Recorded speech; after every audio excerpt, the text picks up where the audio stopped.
are at the end of our little spring walk project. This is part 6, and we're going to be finishing up this blossoming tree. I'm Karen Alari.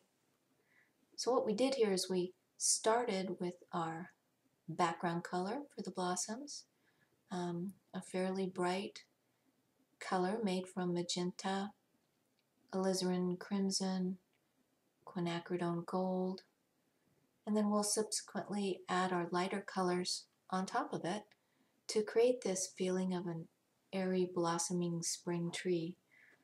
And that's really our challenge, is to try to keep it airy and light. I'm using my brush very lightly. You know, the techniques aren't very different as I go. There's a completely different technique I use for a tree versus grass versus a road. It's really just using the brush and laying down the paint in a way that gives a feeling or a sensation that you're looking for. When I did my drawing for this painting, what I had lined out was that I wanted to be sure I didn't just put the lightest areas of these blossoms up around the top, around the edges. I wanted an area here in the middle, sort of an undulating shape that is going to be lighter and brighter, the blossoms, and that gives that tree a sense of three dimension, that lighter area is coming towards you, and it's not just a flat shape splayed out there. So you have to have those different light and dark areas in order to give form and give it a sense of three dimensions. Just putting quite a bit of paint on my brush and rolling it very lightly. And another thing it's easy to do, I've found, is I'll lay in my dark areas pretty much over the entire area that I want that bunch of blossoms to be. So when you come back in, you have to be sure you cover up some of that dark and don't have your areas of blossom continue to grow and grow until they merge with each other, and then you just have a big blossom blob up there. So again, light, medium, and dark. I've gone back to sort of a medium color, a purpled color, added a little bit of blue to it, and I'm laying that down. I have a lighter, warmer pink, and then this bluer, purpley mid-level color, and then my dark.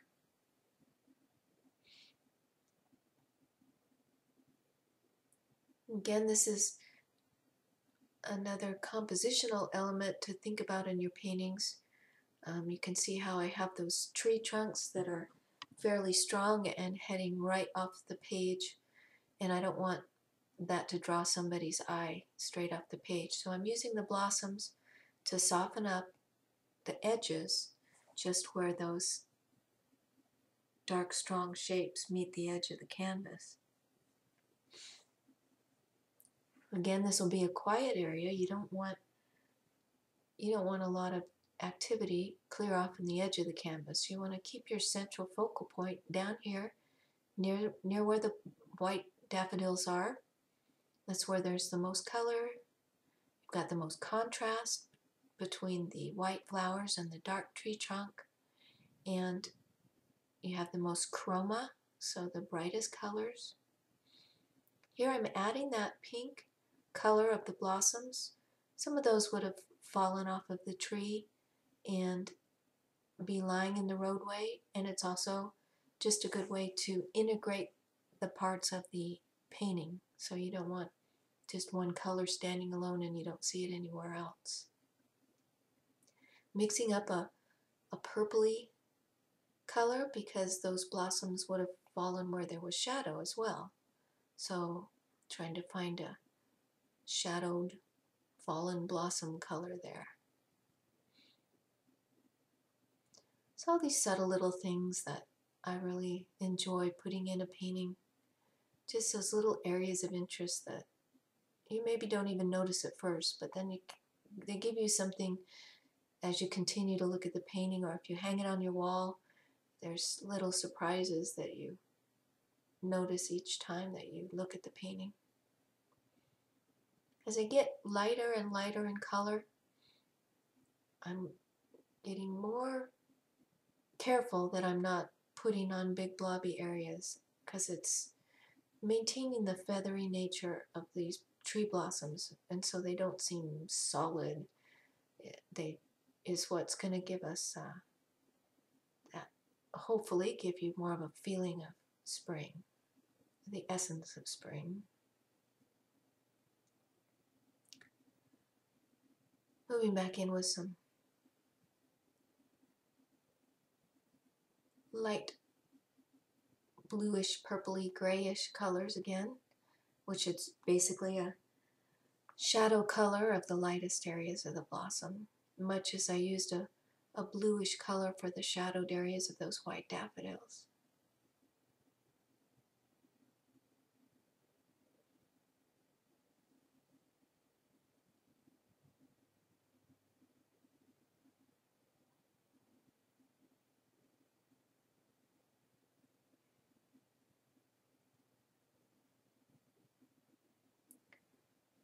I was really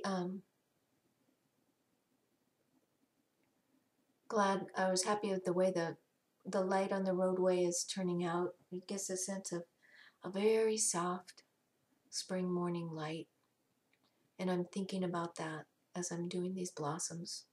Which side is the light coming from? It's coming from the left. So the right side of the little bunches is going to have more shadow on it, and the left side will have more of the light on it. And you want a combination of soft edges and hard edges. So those blossoms up near the top of the painting, I softened out all those edges. They're soft because they're kind of on the other side of the tree. And then as you move to this side of the tree, the blossoms that I put right in front of the trunk, those have more hard edges and are more distinct. So now I'm going back in with my dark gray. It's a little lighter than the tree trunk, the darkest tree trunk was. And my rigger brush again, my liner brush. And I'm putting in, I put in some blossoms that were behind, and now here's some more twigs and branches that are in front of those blossoms. So you get this combination of blossoms and then twigs that are behind and in front, and that gives dimension to it if you lay it down in those kind of layers. I'm going back in with some dark to redefine the dark of that trunk again. Again, this area here is my focal point where the darkest dark and the lightest light is. And so I varied also the darkness of those fence posts. I had them all basically the same color. So I went back in and I made the one nearest the tree darker. It's going to be more in shadow. And the ones further out a little lighter. It's always good to have gradations in your painting from one side to the other. You don't want one solid color all the way across. It just doesn't happen that way in nature very often. Just little touches of this very dark. Little areas where the tree branches would peek out and you just get a feeling of the dark. And then a very light, taking that same gray, added white and yellow to it. It's going to give me some little touches of where the sunlight is hitting the trunk. And it has kind of a greenish color to it because this trunk has a lot of moss on it. Some Quin gold, just little touches. And on the fence post as well.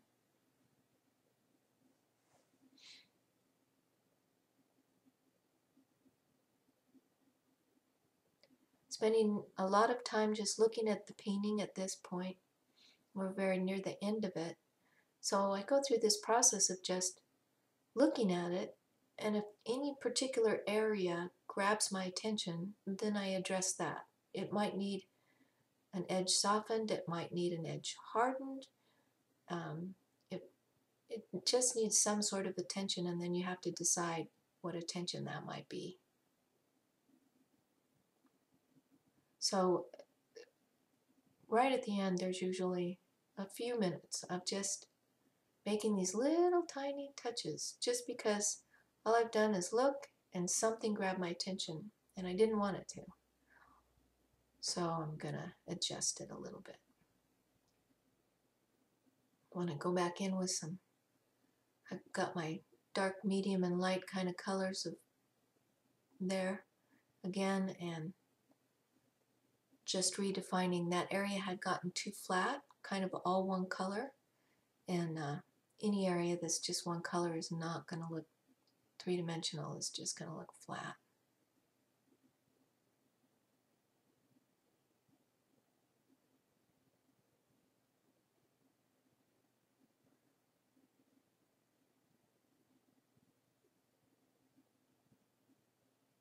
So I hope you're going to give this a try and do your own spring painting. I think I'm just about to the end of this. I'm finishing up a little bit of whites, and then I'll go back into my light at the end of the tunnel there a little bit and soften up the edge of the tunnel as the tree that's around it would do, and also because I don't want it to draw too much attention. But right now I'm just enjoying adding a few more highlights, softening up the back edges of those highlights, just keeping one hard edge and adding a little bit of that pink, bright pink, onto the lit part of the roadway as well.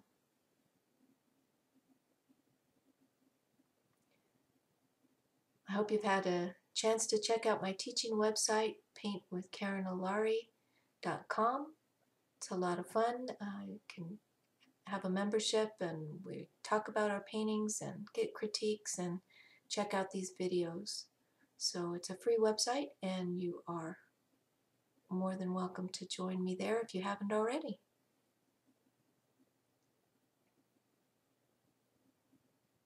Adding those touches of green foliage to soften up the edge there.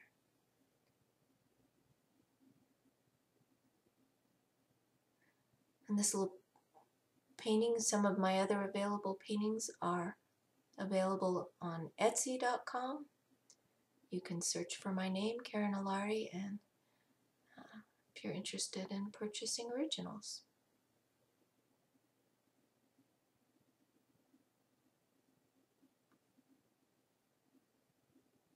Just a little bit of foliage around this fence so the edge of that fence isn't so stark. And the finishing touch is always to add my signature.